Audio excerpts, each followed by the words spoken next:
Now on CoastTV News. Potential bonfire ban. There is so much more to it than just environmental factors. Calls to ban beach bonfires in Lewes are heating up.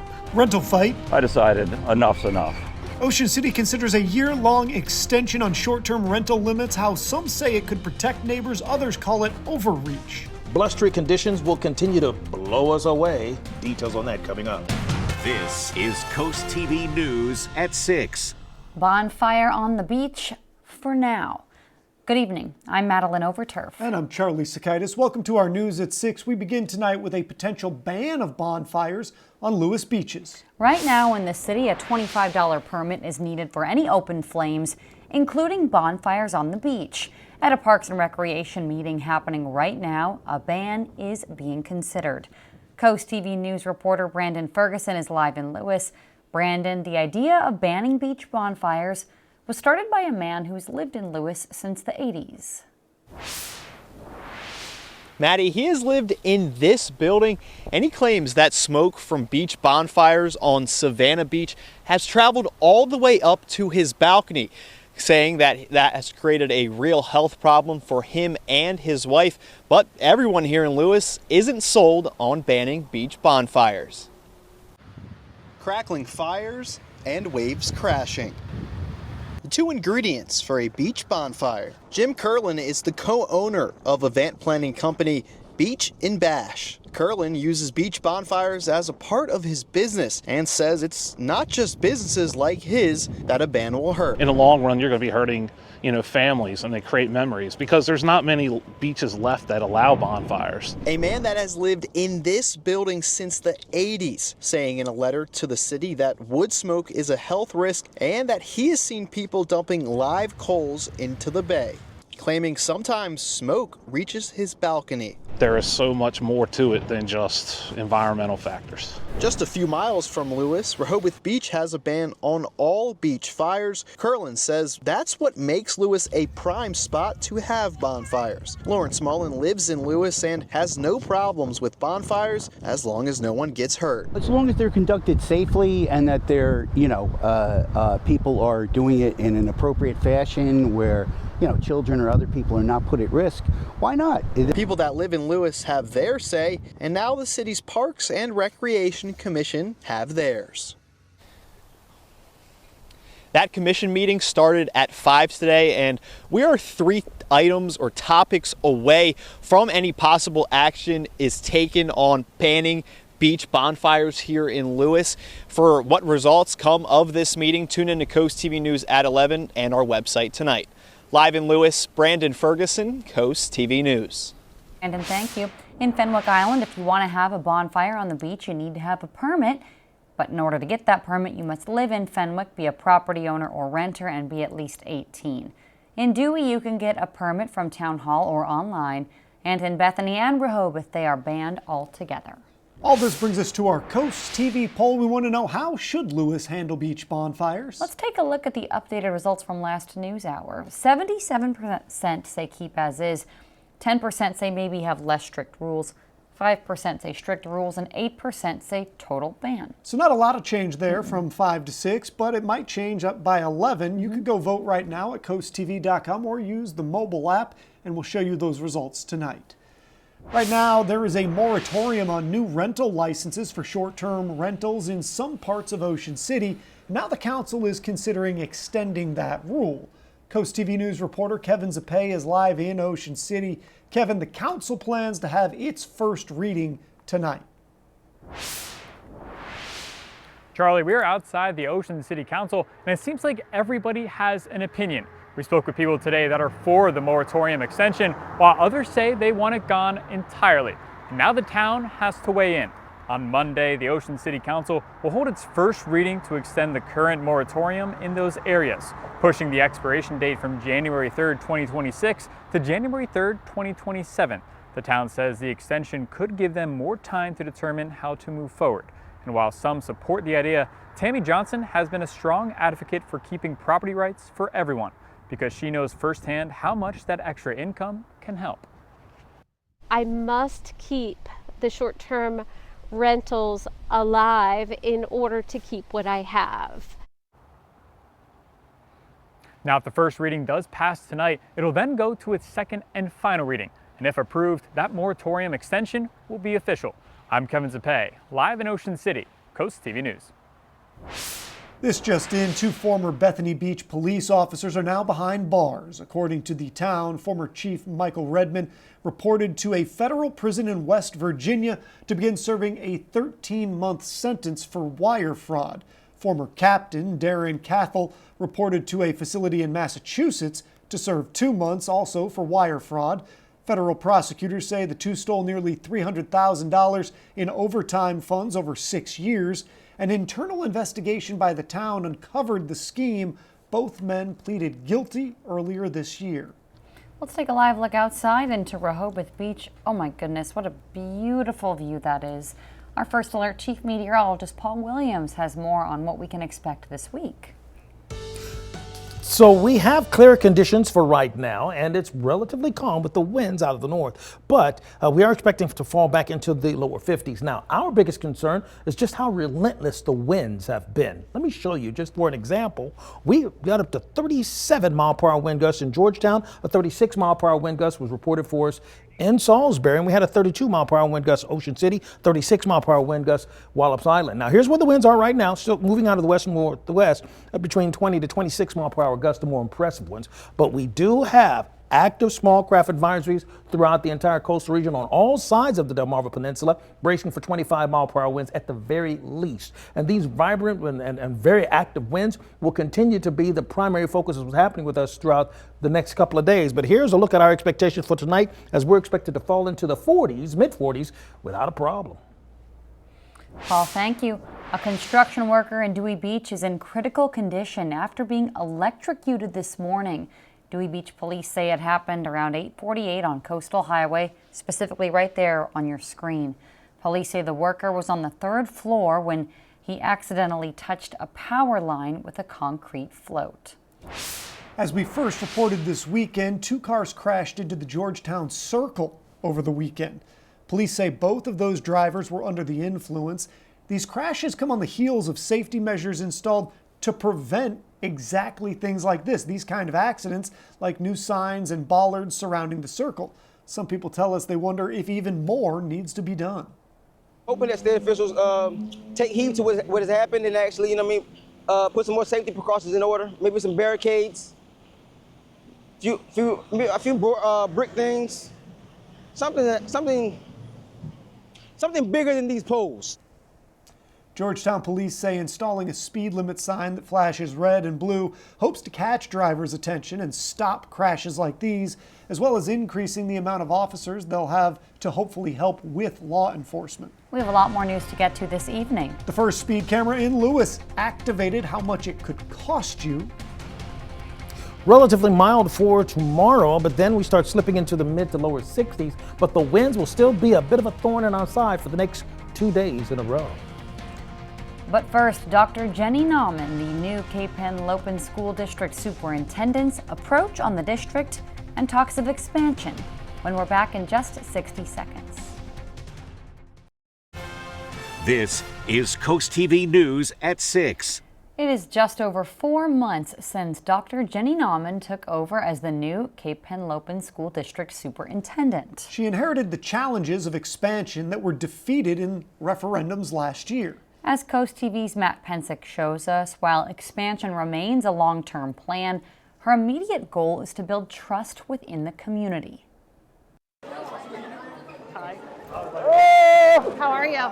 Good. For over 15 years, Dr. Jenny Nauman has made her mark in the Cape Henlopen School District. First as the assistant principal at Rehoboth Elementary, then serving as principal at Shields Elementary. She later became the school district's assistant superintendent. And in this academic year, she is the new superintendent.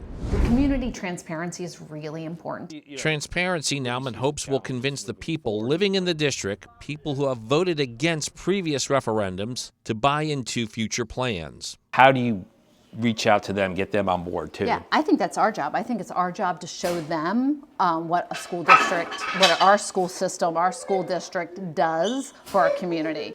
Top of the list, a bigger high school. And the first thing we're going to have to do is expand this place. But it appears assistance for high school expansion from the state government is not an option this year. Saying right now there's not money in the queue for capital projects for fiscal year 26 or 27.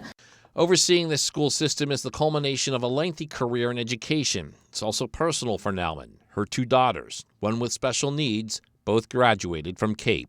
I've sat at an IEP many, many times, and the feelings of joy, nervousness, excitement, upset by maybe my kiddos not progressing like they should. I get it. And I think that's really important to understanding parents and community members and students. Cape consistently ranks near the top in most metrics, a notable achievement in a state that is ranked 45th in educational outcomes. When we looked at our test scores this year, we were really proud overall and what it looked like for overall performance, but what I was mostly proud about is when you pull back the curtains, our marginalized students are still performing well above the state. One thing we do different here on SAT and Smarter Balance is we test everybody. An analysis by Education Week shows that Delaware is one of 24 states, along with the District of Columbia, to have that requirement. With half of the nation applying different standards, Nauman questions the validity of Delaware's rank of 45. So it's only the kids that wanted to go to college or who wanted to take the test took the SAT. So sometimes it's comparing apples to oranges. We took the 10%. No apples in the office of this former teacher. These plans do indicate Dr. Nauman appreciates the little details of the big goals she has while holding the biggest position in the Cape Henlopen School District. For CoastTV News, I'm Matt Pensick. Coming up next, Paul Williams in our CoastTV First Alert Weather Center with your full forecast after this.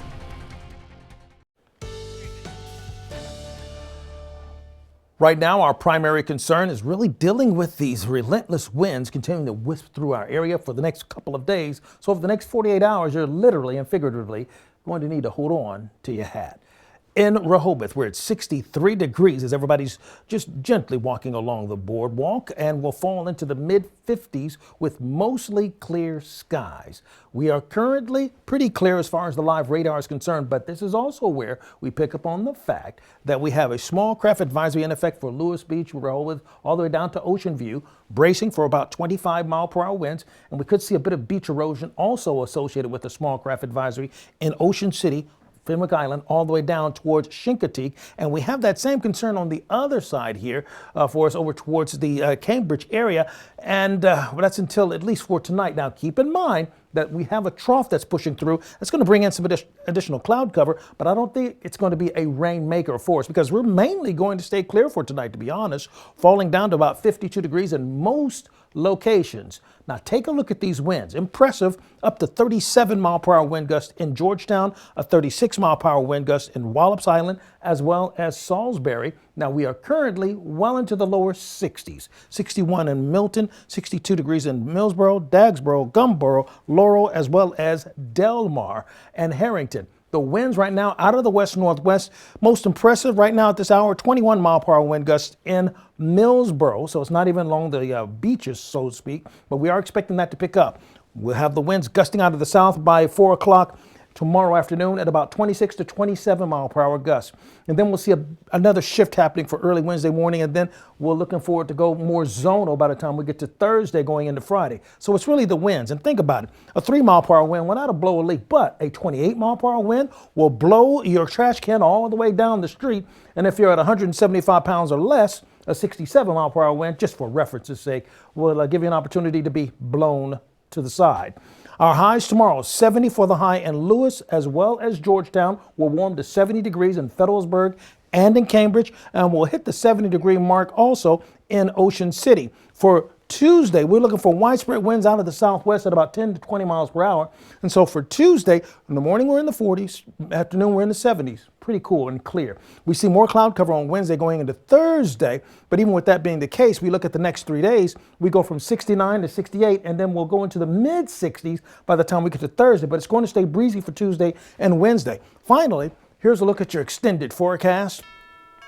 And we're going to get really nippy in the morning time by the time we get to Wednesday through the weekend. Thank you, Paul.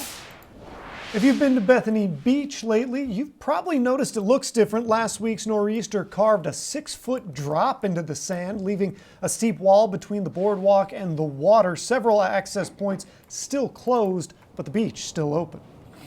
Lewes has its first speed camera. DelDOT says it installed a camera along southbound Route 1 near Lewes, just before the Nassau Bridge.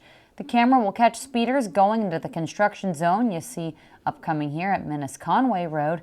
Anybody going 11 miles or over will be caught, and they'll be issued a base fine of $20 plus an extra $1 for every mile over. Up in the Chesapeake Bay, the Bayside Soccer Championships are tonight. DSN's Ian Nicholas is at Kent Island High School with everything you need to know. Welcome to Kent Island High School, the site of this year's Bayside Conference Soccer Championships. Welcome into sports. I'm Ian Nicholas. We start with the girls' side of things, as they actually got things going here from KI at 5 o'clock, a game between Stephen Decatur and Queen Anne's County. The Lions coming into this one undefeated on the season, despite battling through some injury issues throughout the year. Meanwhile, Stephen Decatur entering with a 10-2 record, a really strong opponent for QAC. They only lost to Queen Anne's County 1-0 all the way back in early September. On the guys' side of things, Stephen Decatur also featured, trying to pick up their second Bayside Conference Championship win in the last 4 years, but they do play the Kent Island Bucks, who obviously have the advantage of playing at home for this conference championship battle. And KI has a lot of experience with Decatur. They played in 2022 and 2016 in the conference championship. That's all I've got for KI for now. 5-7 to start here. Reporting from KI, Ian Nicholas, DSN. Soaring Over the Shore is sponsored by Morse Roofing and Siding. Over 1,700 acres, the Redden State Forest is a piece of peace and quiet in the middle of Sussex County.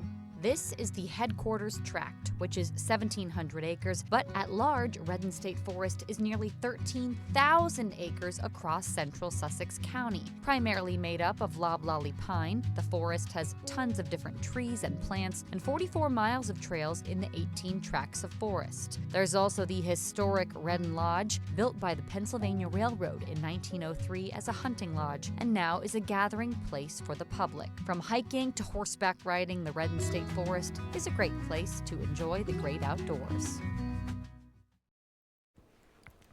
In Dover right now, we're at 64 degrees. We'll drop down to 53 under mostly clear skies by 10 o'clock. Small craft advisory active for the entire Delmarva Peninsula as we brace for 25-mile-per-hour wind gusts. And that's going to pretty much carry us throughout a good portion of the next couple of days in a row. That being the case, here's a look at our day part forecast. We're looking for temperatures to climb to near 70 degrees for tomorrow. Then we're going to be much cooler after that. By the way, our umbrella giveaway winner, Norman Jones of Lincoln, congratulations, courtesy of Paul Davis Restoration Home Remodeling. Our weather line is available for you right now, 24 hours a day, sponsored by the law offices of Brugstead, Mendalis, and Federico. And here's a look at our exclusive 10-day forecast. 72 on Tuesday. Why are you laughing? Because you know I'm going to be upset? Yeah, I know that you're going to be upset, and I want us to stay friends, and I know you'll be friends regardless. We're always friends. But I'm not going to be able to keep some of my other fair weather friends who don't like cold weather. Well, we'll figure it out. But thank you, Paul, and hey, thank you so much for joining us here for Coast TV News at 6. For more news, more local weather, download our Coast TV News app. There's more Paul there. There is, and NBC Nightly News is up next. We'll see you later tonight for Coast TV News at 11. Have a great evening.